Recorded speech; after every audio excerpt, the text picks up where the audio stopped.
할렐루야! 오늘 우리가 함께 읽고 묵상할 말씀은 레위기 7장 11절에서 27절까지 말씀입니다. 여호와께 드릴 화목 제물의 규례는 이러하니라.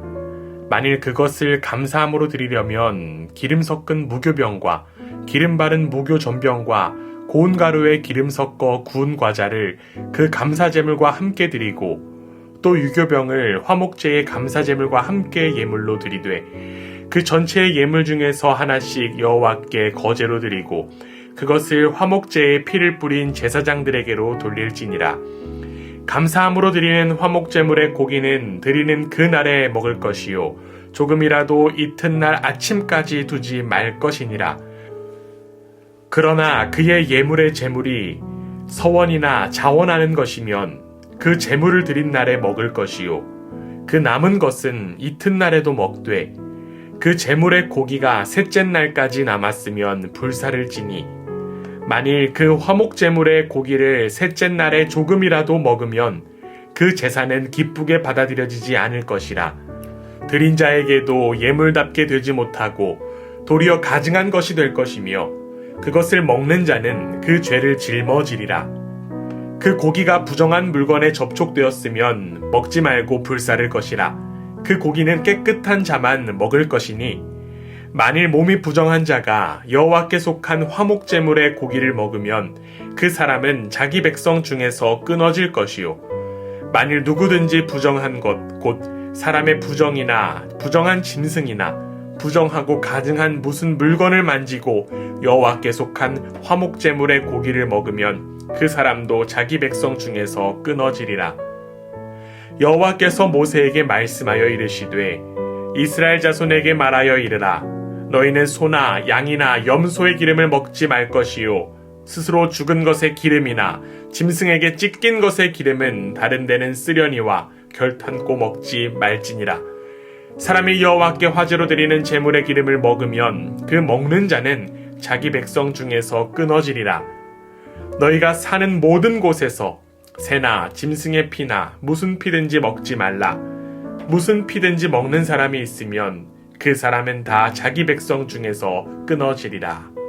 아멘. 하나님 나라의 백성으로 사랑과 정의의 삶을 살아가는 여러분 모두의 삶을 주님의 이름으로 축복합니다. 저는 몇 해 전 추방을 경험해 본 적이 있습니다. 비자 문제로 인하여 영국에 도착했는데 입국 절차 과정에서 문제가 생겨서 공항에서 추방을 당한 것입니다.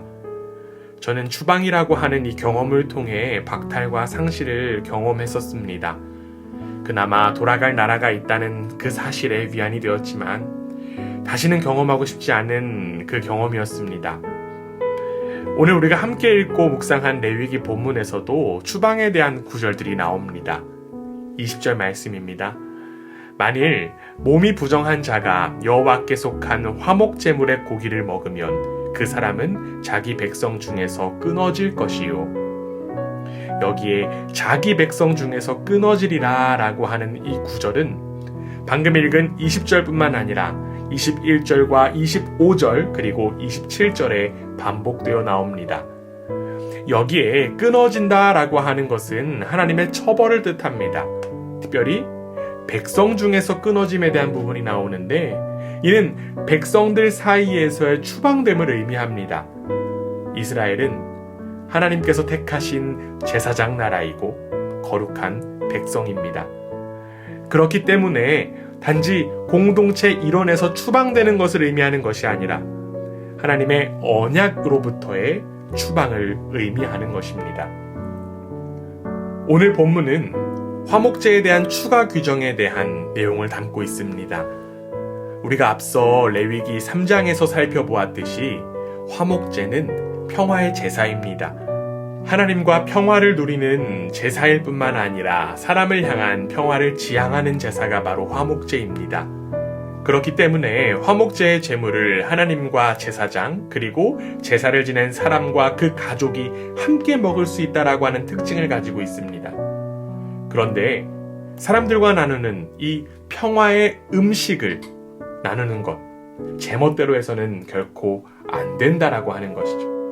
여기서 중요한 것은 바로 날수가 제한되어 있다라고 하는 점입니다. 화목제는 감사의 화목제사, 서원의 화목제사, 자원의 화목제사로 나눌 수 있는데 각 제사에 따라 제물을 먹을 수 있는 날수도 달랐습니다. 감사의 제물은 바친 당일에만 먹고 다음 날까지는 남겨두어서는 안 됩니다. 반면 서원이나 자원의 제물은 다음 날까지 먹고 3일째까지 남은 것은 다 태워야만 했습니다. 거룩한 제사를 지낸 제물이기에 더 오랫동안 보관하고 먹으면 좋을 것 같다라고 하는 생각이 들 수도 있지만 이렇게 날수를 제한한 것은 단기간에 더욱더 많은 사람들이 음식을 나누고 먹으면서 하나님의 은혜를 누릴 수 있게 하기 위함이었던 것입니다. 이렇듯 하나님의 백성인 우리도 하나님의 은혜를 나누는 일에 열심을 내야만 합니다. 이 세상을 창조하시고 구원하신 그 하나님의 광대하신 은혜를 나만 소유하는 일은 하나님을 제한하는 것밖에 되지 않습니다. 이 세상에는 하나님을 알지 못해 깨어지고 아파하는 이들이 너무나도 많습니다. 하나님의 평화가 온 땅 구석구석에 반드시 임해야만 합니다.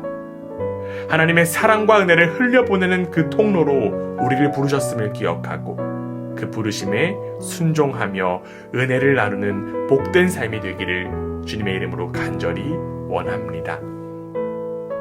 그런데 하나님의 은혜를 나누고 누리는 일이 아무리 의미 있는 일이라고 할지라도 무조건적인 나눔이 될 수는 없었습니다.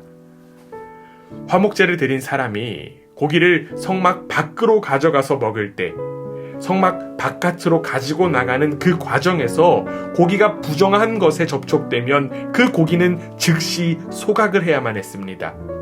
그리고 부정한 사람이 제물인 고기를 먹을 때에는 앞서 우리가 이야기한 추방이라고 하는 결과를 맞이하게 되었습니다. 그뿐만이 아니라 고기 중에 기름과 피를 섭취한 사람도 추방을 당해야 한다라고 합니다.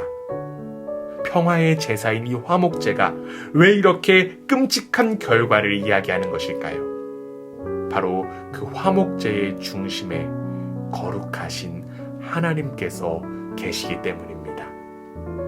아무리 하나님의 은혜를 나눈다고 해서 좋으면 좋은 대로 하는 것이 아니라 하나님의 은혜이기에 더욱더 옳은 방법이 필요했던 것입니다.